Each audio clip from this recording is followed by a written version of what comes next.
الحمد للہ وحدہ لا شریک لہ والصلاة والسلام علی من لا نبی بعدہ۔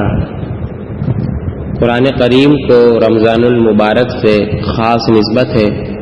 اسی مبارک مہینے میں قرآن کریم نازل ہوا۔ نبی کریم صلی اللہ علیہ وسلم اس مہینے میں حضرت جبرائیل امین سے قرآن کریم کا دور یعنی سننا اور سنانا فرمایا کرتے تھے۔ ابو امامہ الباہلی رضی اللہ عنہ سے روایت ہے کہ اللہ کے رسول صلی اللہ علیہ وسلم نے فرمایا، اقرأوا القرآن فإنه یأتی یوم القیامت شفیعا لأصحابہ۔ مسلم شریف جلد 1 صفحہ 688 کہ قرآن مجید پڑھو کیونکہ وہ قیامت کے دن اپنے پڑھنے والے کے لیے سفارش کرے گا۔ اور آپ علیہ الصلوۃ والسلام کا یہ بھی ارشاد ہے کہ اللہ تعالیٰ کے یہاں سب سے زیادہ پسندیدہ عمل وہ ہے جو دائمی ہو یعنی سدا رہا ہو، اگرچہ مقدار میں تھوڑا کم ہی کیوں نہ ہو۔ اسی لیے آپ کی سہولت کے لیے قرآن مجید کے حوالے سے ایک نقشہ اسکرین پر میں پیش کر رہا ہوں۔ یہ دیکھیں قرآن مجید ختم کرنا کتنا آسان ہے، اس کی تلاوت کرنا کتنا آسان ہے۔ اگر آپ روزانہ 30 منٹ یعنی آدھا گھنٹہ پڑھنے بیٹھے تو ایک پارہ سمجھ لیں 30 منٹ میں ایک پارہ کرتے ہیں تو ہر مہینے قرآن مجید آپ کا ایک ختم ہو سکتا ہے۔ اگر آپ 60 منٹ بیٹھتے ہیں یعنی روزانہ 1 گھنٹہ بیٹھتے ہیں تو 2 پارے مکمل ہوں گے اور ہر مہینے 2 قرآن مجید ختم ہو سکتے ہیں۔ اگر آپ 90 منٹ بیٹھتے ہیں یعنی 1.5 گھنٹہ روزانہ تو 3 پارے آپ کے مکمل ہوں گے اور ہر مہینے میں 3 ختم قرآن مکمل ہو جائیں گے۔ اگر آپ 120 منٹ بیٹھتے ہیں یعنی 2 گھنٹے روزانہ تو روزانہ کے 4 پارے مکمل ہوں گے اور ہر مہینے 4 قرآن مجید آپ ختم کر سکتے ہیں اور اس پر 8 سپارے اور ہو سکتے ہیں۔ اسی طرح اگر آپ 150 منٹ بیٹھتے ہیں، 2.5 گھنٹے روزانہ بیٹھتے ہیں تو 5 پارے آپ روزانہ پڑھ سکتے ہیں اور ہر مہینے 6 قرآن کریم آپ ختم کر سکتے ہیں۔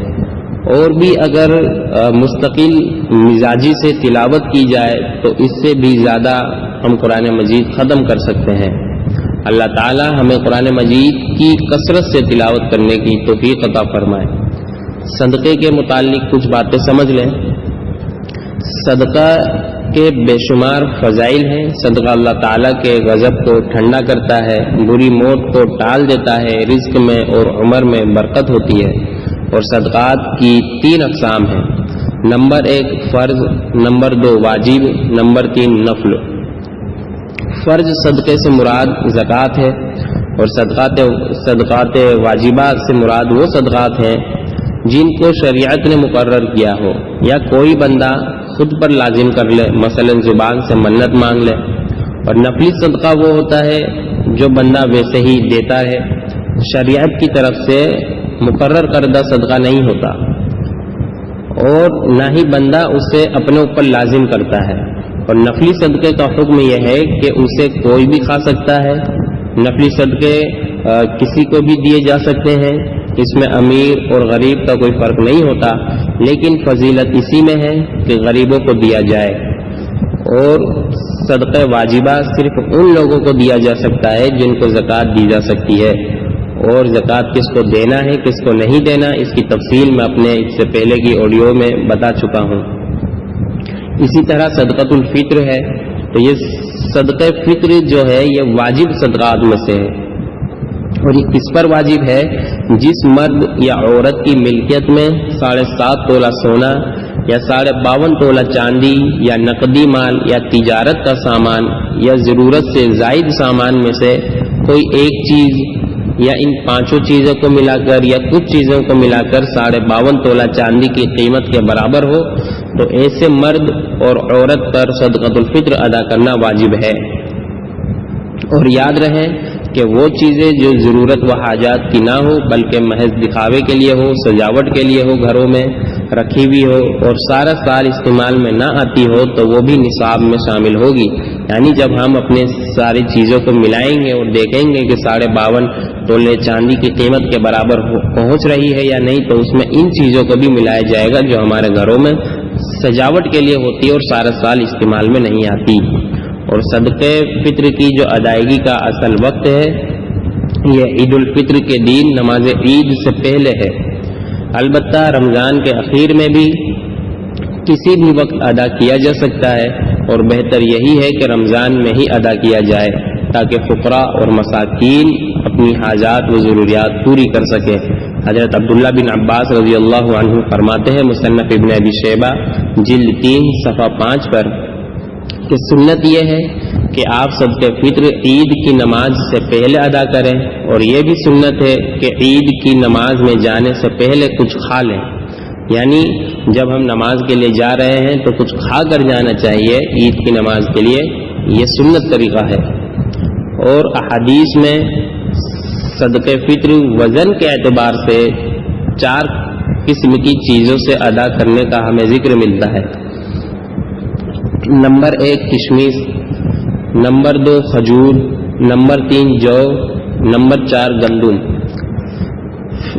بہتر فطرہ یہ ہے کہ انسان اپنی مالی حیثیت کے مطابق ادا کرے۔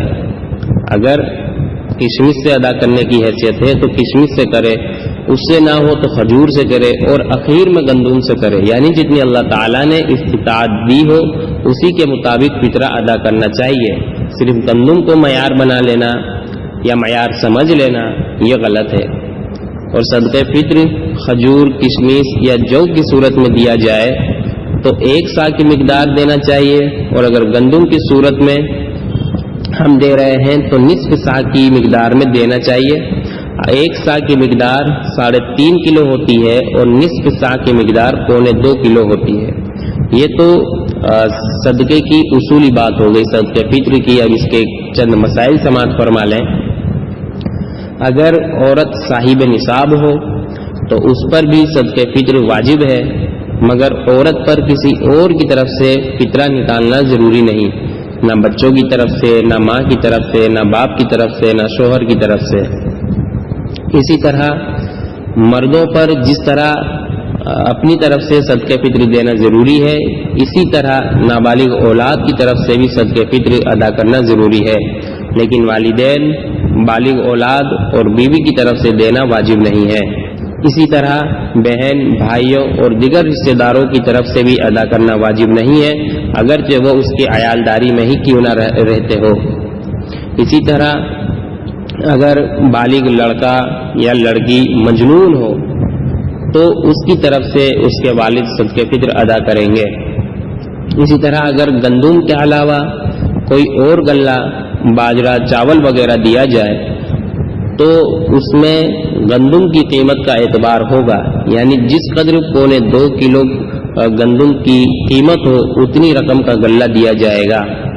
اسی طرح جس نے کسی وجہ سے رمضان کے روزے نہیں رکھے اس پر بھی صدقہ فطر واجب ہے، اور جس نے روزے رکھے ہیں اس پر بھی واجب ہے۔ اسی طرح بیرون ممالک میں رہنے والے کسی اور ملک میں فطرے کی رقم بھیجے تو جس ملک میں بھیجنے والا رہ رہا ہے اس ملک کے فطرے کی رقم کا اعتبار ہوگا۔ اسی طرح اگر کوئی عید کی نماز تک صدقہ فطر ادا نہ کر سکے تو وہ گنہگار ہوگا، استغفار کرے اور بعد میں ادا کرے۔ اللہ تعالیٰ صحیح مسائل کو سمجھ کر اس پہ عمل کی توفیق عطا فرمائے۔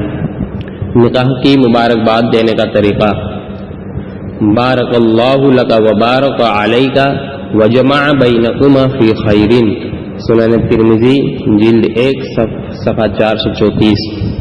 اللہ تعالیٰ تمہارے لیے یہ نکاح مبارک فرمائے، تم پر برکتیں نازل فرمائے اور تم دونوں کو خیر و خوبی کے ساتھ اکٹھا رکھے۔